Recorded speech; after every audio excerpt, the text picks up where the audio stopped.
Monday's Talking Reds, Gareth Roberts, Craig Hannan, and we're going to talk about our point against Manchester City at Anfield. Craig, are you happy with the point? Are you happier because it involved a penalty miss? How are you feeling about it?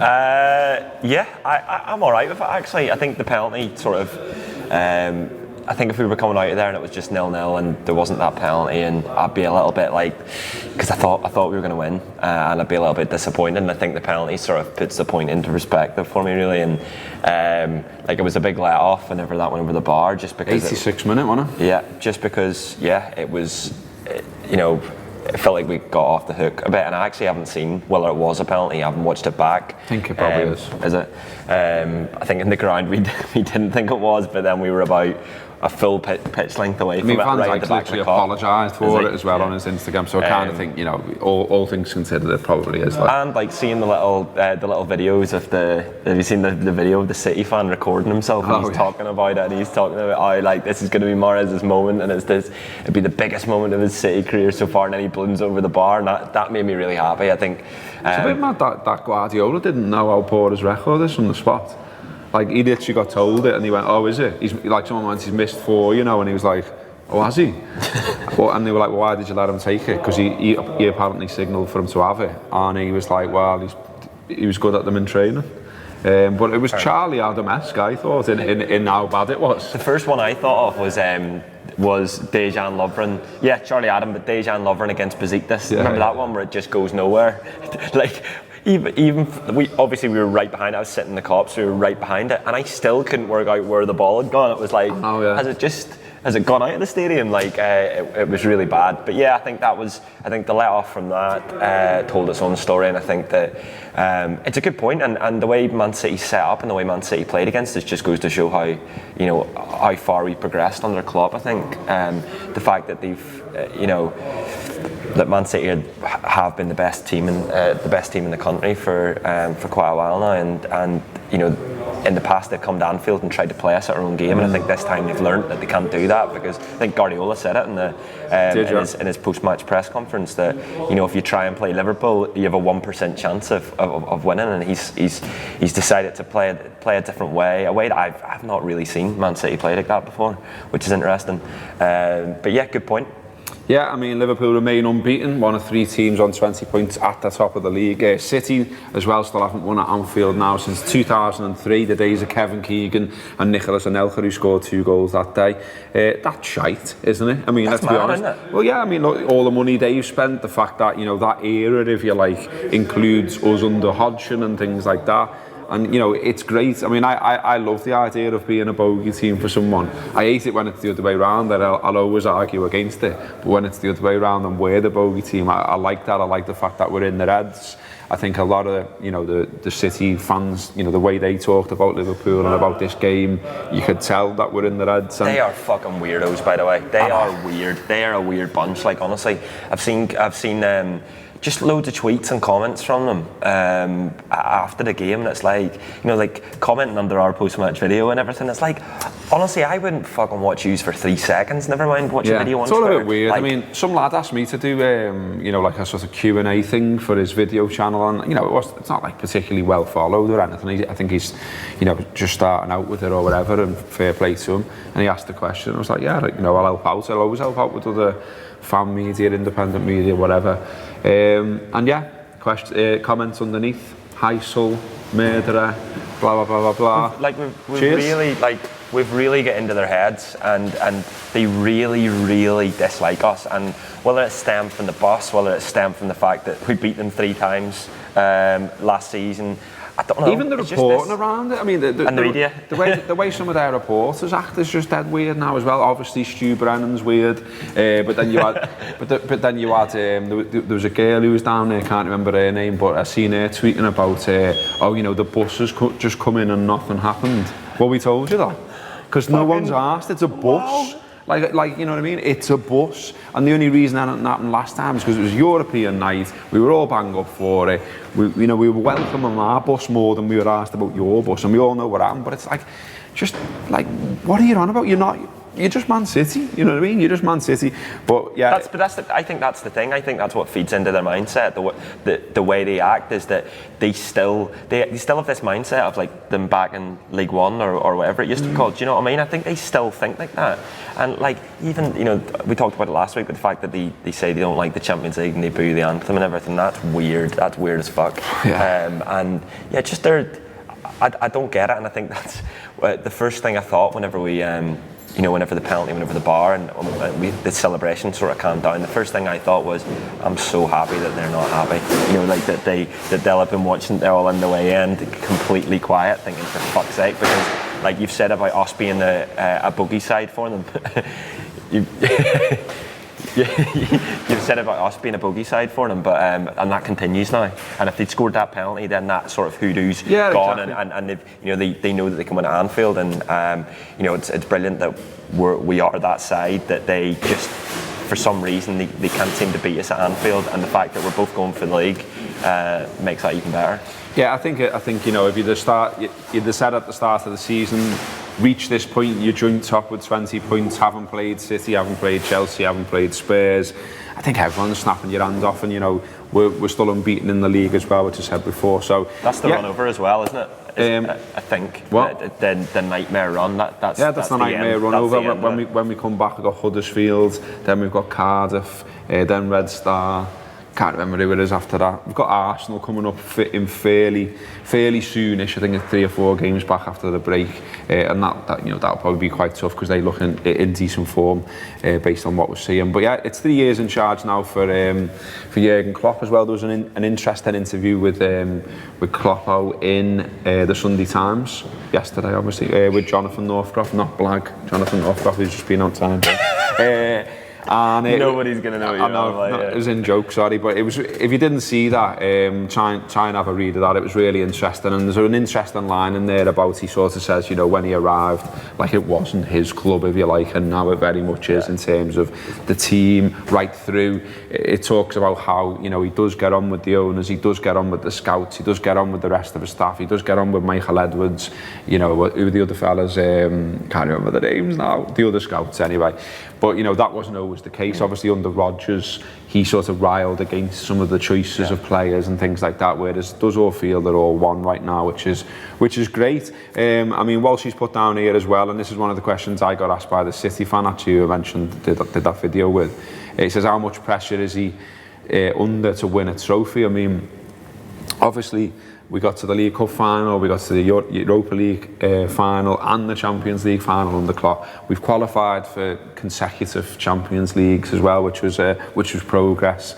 And I think as well the football we're playing, and the players we're signing and all the rest of it. Liverpool's stock has undoubtedly gone up for me.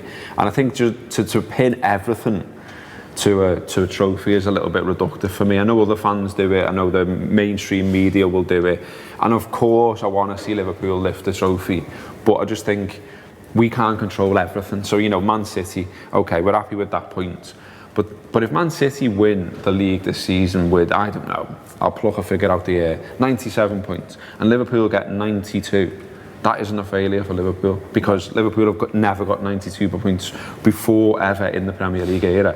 So if they do that, it's a mark of progress, surely. I get everyone wants us to win. I want to win more than anyone else, but I just don't think it should be pinned solely to the trophy. No, I can't wait that we win a trophy with him, and I say can't wait because it will happen. It just like you can feel it, can't you? And I think that to pin it all on trophies, considering A, how much fun we've had under this manager, B, how far we've progressed as a team, as a club, and opposition fans will look at Liverpool and you see what's going on at United, and they'll be looking at Liverpool and thinking Liverpool just have everything in order. They've got the manager that they want, everyone's behind the one cause, and it's heading in the right direction, and eventually we will win something, and when that happens it'll be unbelievable, it'll be celebrated, but yeah, I think I've loved every minute of Jurgen Klopp being Liverpool's manager. And favourite moments? Favourite moments? It's difficult. Like when I was speaking to a mate of mine who doesn't support Liverpool, and like a couple of weeks ago, and we were talking about some of the big nights we've had under Klopp, and he was laughing. He was like, loads of fans from other clubs will never experience those, and you've had like maybe 4 or 5 of them in Dortmund's obviously got to be one, hasn't it? Dortmund's a massive one. Yeah. I think probably Man City away was the one where I think because of them scoring early and sort of the way the match went and how nervous we all were, and in my head I'm sort of thinking, God, they're going to claw us back, and then when Mo Salah scores and it's just absolute bedlam, and I think that's the moment where I'm like, we're going to win this European Cup, and we obviously didn't, but we came pretty. Yeah, I liked United in the Europa League as well, because I kind of felt when we played them, that was a bit of a thing about Liverpool's atmosphere's gone and Anfield's not what it was and all that. And then I kind of thought like we showed everyone that we could still do it, and obviously we knocked them out, which was great. Old Trafford was a bit tasty as well, as people will remember, but. That's got to be up there as well, and I just think he has reinvigorated the club in terms of the atmosphere, in terms of how the fans behave, in terms of the football we're playing, because as happens at the end of managerial reigns, I think let's just think back for a minute, like how much the club was on its arse in terms of it being a toxic atmosphere at the end of Rodgers' reign. Everyone seems to be getting a little bit sick of going the match. There was arguments at the match. There was people who liked Rodgers, people who didn't. You had all that kind of dynamic going on. Right now, 3 years in, there's no real dissenting voices about Klopp. I mean, I got some really weird tweet a few weeks ago of some mank, and he was like, funny the way you're all backing Klopp now, but remember when you were calling for him to be sacked? I was like, no. When was that, lads? I reckon someone called into Talksport then put out a piece. That's how all of those things are always born. I just think it was in this lad's alternative reality where he'd been sniffing glue personally. But, don't do that, kids. But whatever. In terms of Klopp, then we were lucky enough to interview him in the summer. It was a cracking interview. If you haven't heard that already or seen any of that already, here's a little clip of it. But being ready for our football and being ready for a big fight. That's what I am, actually. I'm more a fighter than a player. So I'm not this kind of here. So I like it when it's really the Burnley thing was my game away. It was brilliant. Honestly, I've said it's my favourite one. 1st of January. Really, you thought, why are we here? It was raining, windy, everything. 1-0 up. Then the Iceland guy equalizer, and then Ragnar Klavan. That was my day. Shit weather, and then that was great. But these are the games. You will never, we will not forget in a season like that. Do you think Burnley? How we played it 2-1, 94 minutes, free kick, Dejan Lovren, but I could draw it. That was great. Yeah. And okay then, thanks there, Jurgen lad. If you want to listen to all of that interview. What was that? If you want to listen to all of that interview from Jurgen Klopp, subscribe to the Anfield Apps Tour Player, £5 a month, and not only do you get all the shows that we're working on every day and putting out there, you get access to all the old stuff, which includes Jurgen Klopp interviews, Benitez interviews, Houllier interviews. It goes on and on and on, and there's just so much there, and there's like seasons that we've reviewed.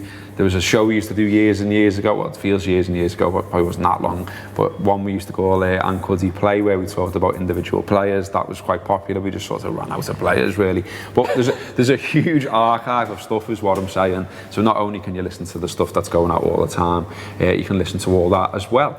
So there you go. Other news then, Alisson has apparently been nominated for the Ballon d'Or. In the league so far he's played 8, conceded 3 and kept 5 clean sheets. Whilst he's put on his little agenda here. It's nice having an actual goalkeeper, isn't it? And it is. Some of the stuff on this agenda is great. Kloppo, sound, isn't he? Yep, he is. He is, mate, yeah. Would we be in a better position now? Don't know. City, shite.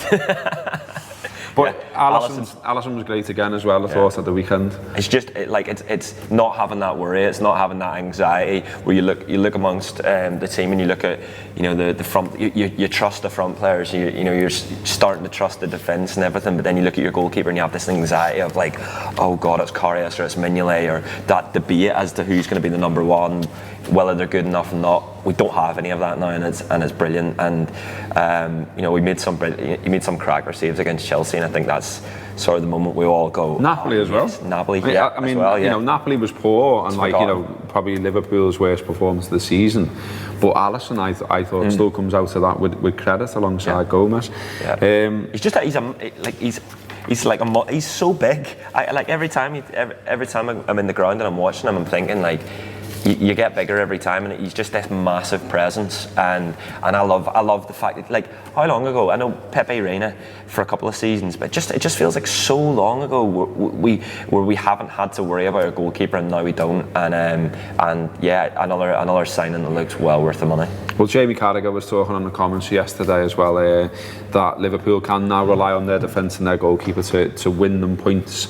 I mean, I sort of think, I don't think, it's a fact, isn't it? They were so close to doing that in Napoli, even though they played so poorly. It's a last minute goal, but otherwise you're coming away from it saying they've played really poorly, but the keeper's kept them in it. He tipped that one on the bar and things like that.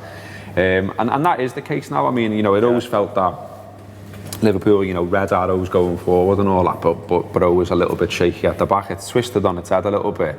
I mean, there's front three conversations to be had again, I guess, after that game yesterday, but I kind of think you've got to give City some credit for the way they defended. I mean, some of it was on the line. I'm not sure why Fernandinho's allowed to just smash Mane in the throat and it's all right. It's because he's a nice fella. That's why. If that was someone else with, a reputation for maybe doing that or being a bit of a dick, then he would. He got one yellow, didn't he? But I think there's probably a case there that maybe he gets another one, but he doesn't. But yeah, I mean, we're still saying it, aren't we? We're here on 20 points. We've reached another international break, and we're still saying the front three aren't clicking, the front three aren't firing. Are they going to?